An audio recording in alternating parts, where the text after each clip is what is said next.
because then he's the individual we're discussing this point. And we are seeking to understand whether he's going to be the game changer.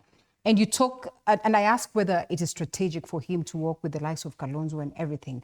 Politically, we understand that we are at a space where, as a country, we acknowledge the role that coalitions play in us forming governments, and that it gets to a point where he will want to reward loyalty if he is to go with this gentleman all the way. And so these are the individuals that are going to be rewarded, maybe as ministers, as ambassadors, as...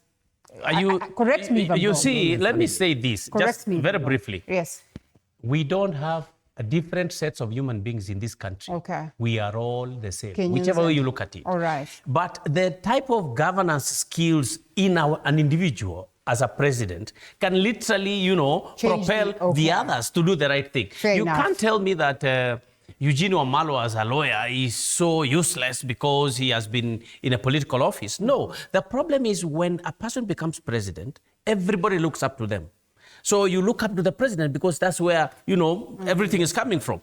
So the way you gravitate, the way you move, the way you talk, the way you call people to a meeting, and the decisions you want to implement literally will influence the way others. So there's nothing wrong, Fred, going to visit Wamunyoro or meeting Kalonzo. But what we are saying, he should tap into the whole talent in the country. So that he's not limited to the 4 or 5 people who have been in politics. Mokua. Yeah, let's go to economics and psychology. I mean, quickly. There's no angels.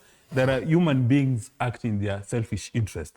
But occasionally in Kenya, you've seen when we go to the voting booth, we don't act within our selfish interest. Because we are a victim of the Stockholm syndrome, we've fallen in love with our captors.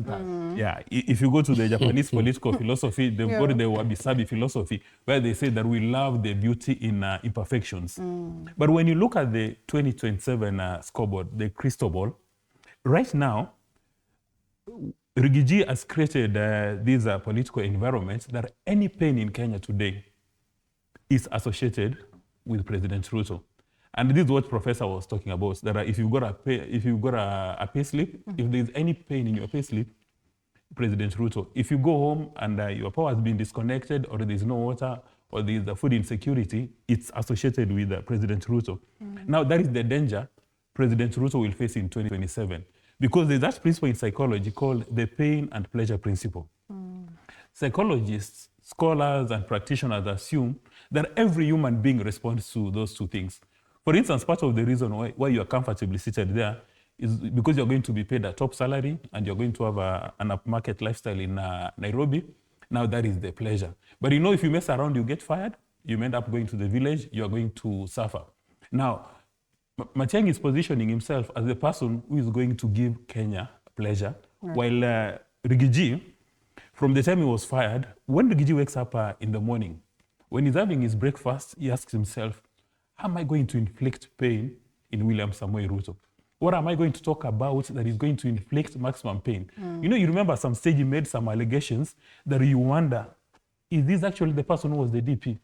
At some stage he made allegations that even if you seek legal counsel, you can't repeat of what happens at State House because you are not sure whether Ishmael will be there to protect you. And also the same thing made by J.B. Muturi, who is well known to Professor here.